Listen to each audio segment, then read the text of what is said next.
अस्सलामुअलैकुम वरहमतुल्लाहि वबरकातुहू। ਅੱਜ ਮੈਂ ਉਹਨਾਂ ਭਾਈਆਂ ਵਾਸਤੇ ਵੀਡੀਓ ਬਣਾ ਰਿਹਾ ਜਿਨ੍ਹਾਂ ਦਾ ਅਚਾਨਕ ਬਲੱਡ ਪ੍ਰੈਸ਼ਰ ਹਾਈ ਹੋ ਜਾਂਦਾ ਹੈ। ਇਹਦੀਆਂ ਕੋਈ ਚੰਦ ਵਜੂਹਾਤ ਹੁੰਦੀਆਂ ਨੇ। ਨੰਬਰ 1, ਜਿਹੜੇ ਭਾਈ ਬਹੁਤ ਜ਼ਿਆਦਾ ਗੁੱਸਾ ਕਰਦੇ ਨੇ ਤੇ ਛੋਟੀ ਜੀ ਗੱਲ ਤੋਂ ਉਹਨਾਂ ਨੂੰ ਬਹੁਤ ਗੁੱਸਾ ਆ ਜਾਂਦਾ ਹੈ ਤੇ ਉਹਦੀ ਵਜ੍ਹਾ ਨਾਲ ਉਹਨਾਂ ਦਾ ਖੂਨ ਗਾੜਾ ਹੋ ਜਾਂਦਾ ਹੈ। ਅਗਰ ਖੂਨ ਗਾੜਾ ਹੋ ਜਾਏ ਤੇ ਫਿਰ ਜਿਹੜਾ ਨਾ ਉਹਨਾਂ ਦਾ ਬਲੱਡ ਪ੍ਰੈਸ਼ਰ ਤੇਜ਼ ਹੋ ਜਾਂਦਾ ਹੈ।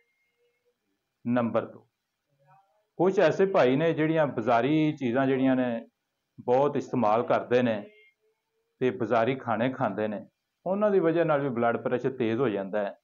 ਕੁਝ ਭਾਈ ਜਿਹੜੇ ਨੇ ਉਹ ਕੋਈ ਛੋਟੀ ਮੋਟੀ ਲੜਾਈ ਹੋ ਜਾਏ ਤੇ ਉਹਨੂੰ ਆਪਣੇ ਦਿਮਾਗ ਦੇ ਵਿੱਚ ਵਸਾਈ ਰੱਖਦੇ ਨੇ, ਪੂਰੀ ਜ਼ਿੰਦਗੀ ਜਿਹੜਾ ਚੇਤਾ ਰੱਖਦੇ ਨੇ ਵੀ ਫਲਾਣ ਟਾਈਮ ਤੇ ਫਲਾਣ ਆਦਮੀ ਨੇ ਮੈਨੂੰ ਇਹ ਕਿਹਾ ਸੀ, ਤੇ ਉਹਦੀ ਵਜ੍ਹਾ ਨਾਲ ਵੀ ਜਿਹੜਾ ਬਲੱਡ ਪ੍ਰੈਸ਼ਰ ਤੇਜ਼ ਰਹਿੰਦਾ ਹੈ, ਖੂਨ ਉਹਦੇ ਨਾਲ ਗਾੜਾ ਹੋ ਜਾਂਦਾ ਹੈ।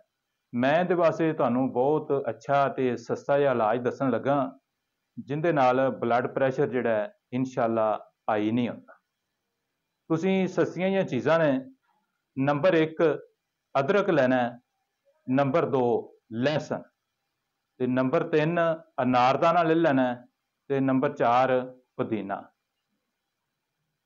ਲਹਿਸਨ, ਅਦਰਕ, ਅਨਾਰਦਾਨਾ, ਪੁਦੀਨਾ, ਇਹ ਮੇਰੇ ਭਾਈ ਚਾਰੇ ਚੀਜ਼ਾਂ ਨੇ ਜਿਹੜੀਆਂ ਇਹਨਾਂ ਦਾ ਵਜ਼ਨ ਬਰਾਬਰ ਰੱਖਣਾ ਹੈ।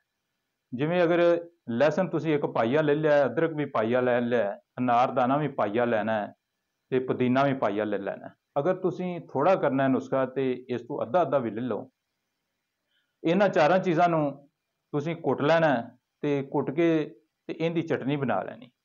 ਅਗਰ ਇਹਦਾ ਤੁਸੀਂ ਜ਼ਾਇਕਾ ਜਿਹੜਾ ਥੋੜਾ ਅੱਛਾ ਕਰਨਾ ਹੈ ਤਾਂ ਤੁਸੀਂ ਇਹਦੀ ਕਾਲੀ ਮਿਰਚ ਵੀ ਥੋੜੀ ਜੀ ਮਿਲਾ ਸਕਦੇ ਜੇ, ਹਰੀ ਮਿਰਚ ਵੀ ਮਿਲਾ ਸਕਦੇ ਜੇ, ਉਹ ਤੁਹਾਡੀ ਆਪਣੀ ਮਰਜ਼ੀ ਹੈ।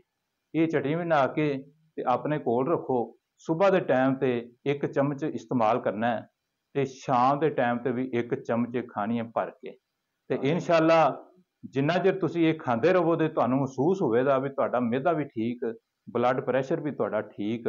ਤੇ ਇਹਨੂੰ ਜਿਹੜਾ ਨਾ ਆਪਣੇ ਖਾਣੇ ਦੇ ਵਿੱਚ ਜਿਹੜਾ ਸ਼ਾਮਲ ਰੱਖੋ ਤੇ ਆਪਣੇ ਖਾਣੇ ਦਾ ਹਿੱਸਾ ਬਣਾ ਕੇ ਰੱਖੋ। ਇਨਸ਼ਾਅੱਲਾ ਸਸਤਾ ਤੇ ਮਿਆਰੀ ਨੁਸਖਾ ਹੈ ਤੇ ਇਨਸ਼ਾਅੱਲਾ ਤੁਸੀਂ ਜਿਹੜਾ ਨਾ ਬਲੱਡ ਪ੍ਰੈਸ਼ਰ ਤੋਂ ਮਹਿਫੂਜ਼ ਰੱਖੋਗੇ ਤੇ ਦੁਆਵਾਂ ਦੇ ਵਿੱਚ ਸ਼ਾਮਲ ਰੱਖਣਾ ਤੇ ਵੀਡੀਓ ਨੂੰ ਲਾਈਕ ਕਰਨਾ ਤੇ ਆਪਣੇ ਚੈਨਲ ਸਬਸਕ੍ਰਾਈਬ ਕਰ ਦੇਣਾ। अस्सलामु अलैकुम वरहमतुल्लाह।